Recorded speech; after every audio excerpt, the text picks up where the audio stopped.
problemática seguramente al sector agricultor. El maíz no debe crecer de la misma forma, la soja ya no tiene la misma fuerza y un montón de cuestiones que se dan en el marco de esta problemática. Estamos en contacto con Juan José Neif, doctor en biología, docente de la Universidad Nacional del Nordeste. ¿Cómo le va, Juan José? Buen día, gracias por atendernos. Buen día, un gusto conversar con ustedes.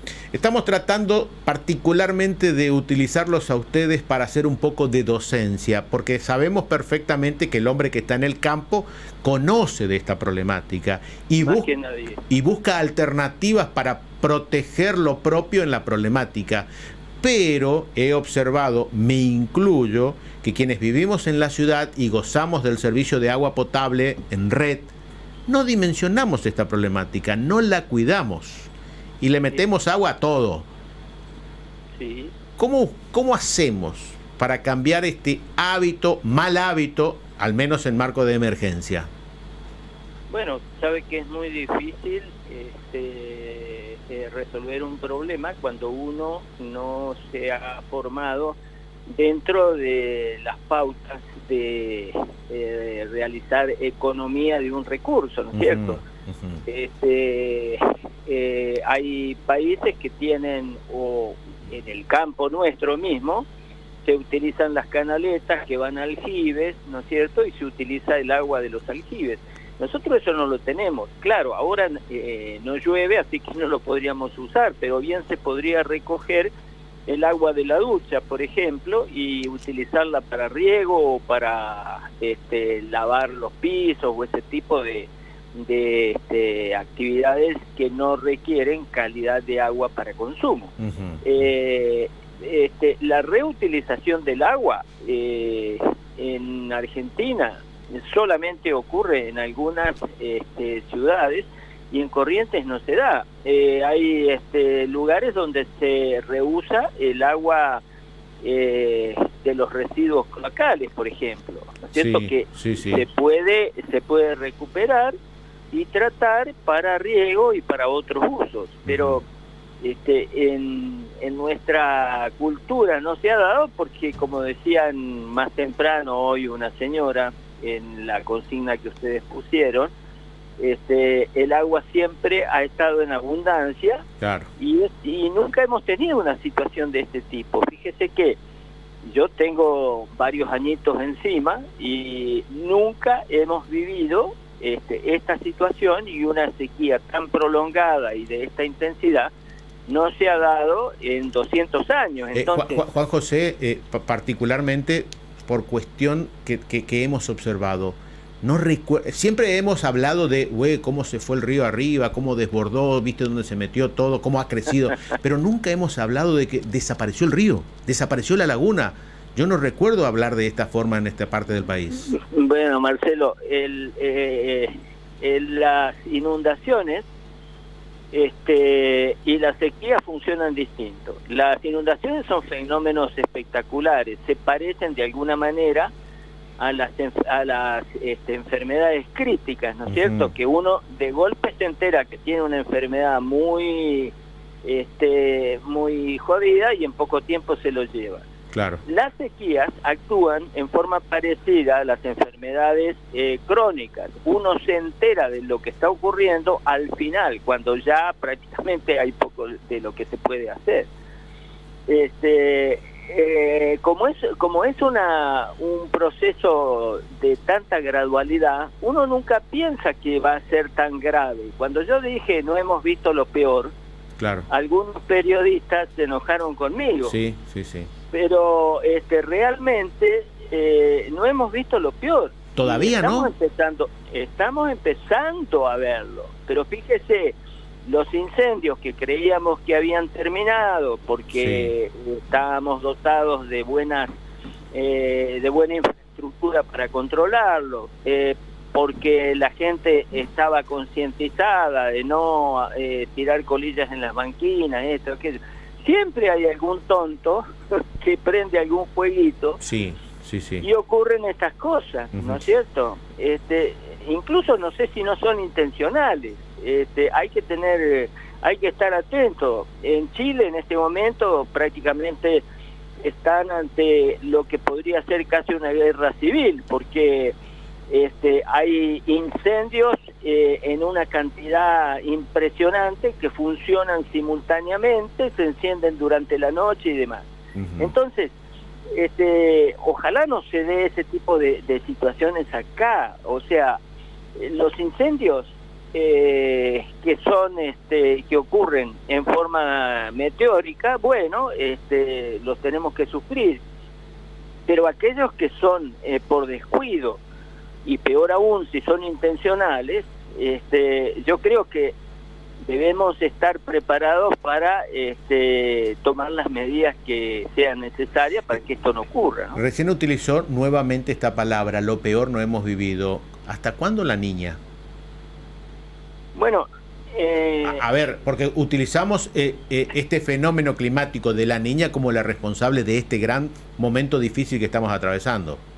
Sí, la niña se inscribe dentro de un proceso de mínimo solar que estamos transitando prácticamente desde el año 2010 en adelante, un poquito más, 2013 más o menos.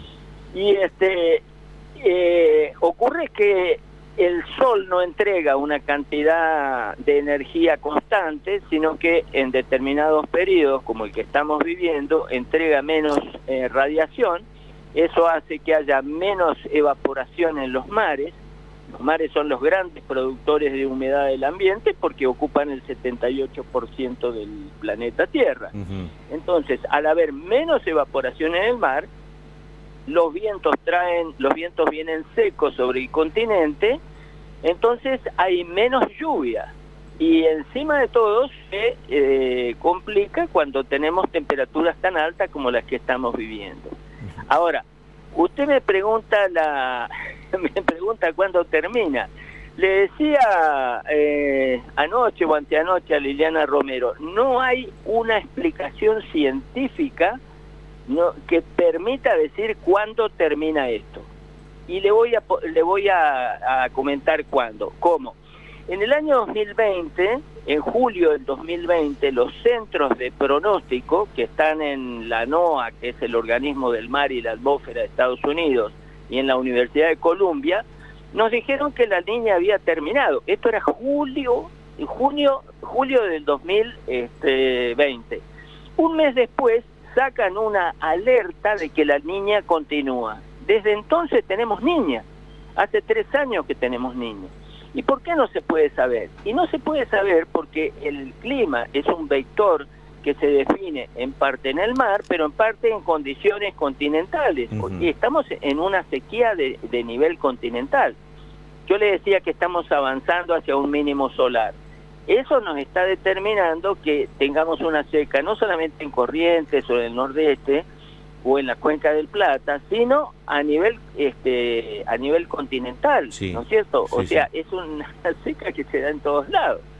Bueno, son procesos muy extensivos y que no son fáciles de prever en periodos largos de tiempo. Fíjese que usted el clima que le da el celular, usted está por hacer un viaje, no sé, a Santa Fe, a Buenos Aires, prepara toda su maleta y mañana cuando está por salir se da cuenta que le cambiaron el pronóstico. Exacto, sí. Entonces, si no podemos pronosticar a un día o a una semana o a 15 días, mucho menos en cuestiones largas de tiempo. Estos pronósticos, de hecho, se dan con una validez de 3 meses y siempre se habla en porcentajes. Es decir, hay 75% de probabilidad de la niña, 25% de neutralidad o 24% de neutralidad, 1% del niño. Pero esos pronósticos están basados en series muy cortas de tiempo. O sea, ¿qué es lo normal y cuánto decimos que la temperatura del mar está por debajo de lo normal? Lo normal, la serie que se toma para establecer la normalidad son 30 años o 50 años, no más que eso, porque desde entonces se miden las temperaturas en el mar para encontrar estas relaciones. Entonces, eso es un soplo en la historia, ¿no es cierto? Y le digo otra cosa, Ahora, el último pronóstico que dieron, que en realidad no es una predicción, sino una posdicción, porque se está basando en lo que pasó 30 años atrás, ¿no es cierto? No quiere decir que el ambiente se vaya a comportar de la misma manera. Que se repita esto, ¿no? Claro. Bueno, la última predicción que dieron dice que la niña va a aflojar entre febrero y abril de este año. Oiga, estamos en febrero. O sea, es muy, pero muy poco probable que afloje la niña según la predicción que han dado. Y es más probable de que la seca se continúe durante todo 2023. ¿Por qué?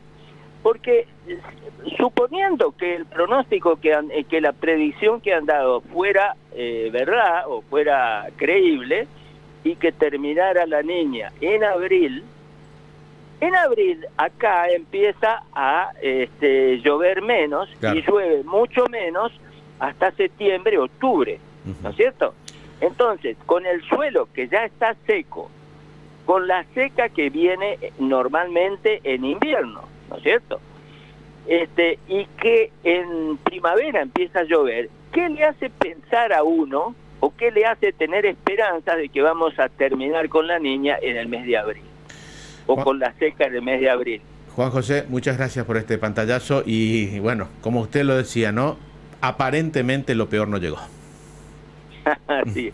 Bueno, yo los escucho todos los días y es un gusto hablar con usted. Igualmente, muy amable, que tenga buena jornada. Esperemos no aburrirlo entonces estos días que nos escucha. No, ojalá tengamos buenas noticias. Ojalá, que todos esperamos eso siempre, ¿no? Un abrazo grande, que tenga buena mañana.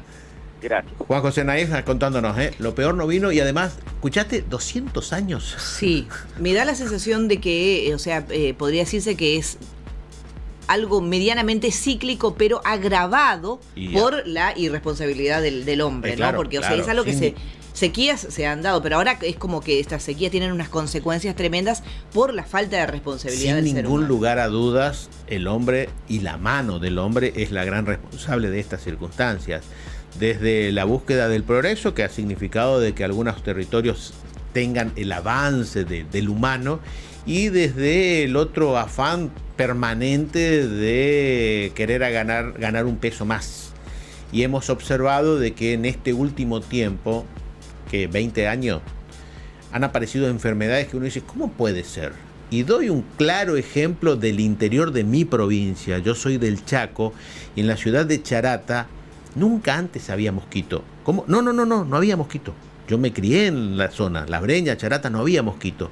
Hasta que de golpe, ¿por qué no había mosquito? Porque el mosquito se quedaba en el monte, no venía a la ciudad.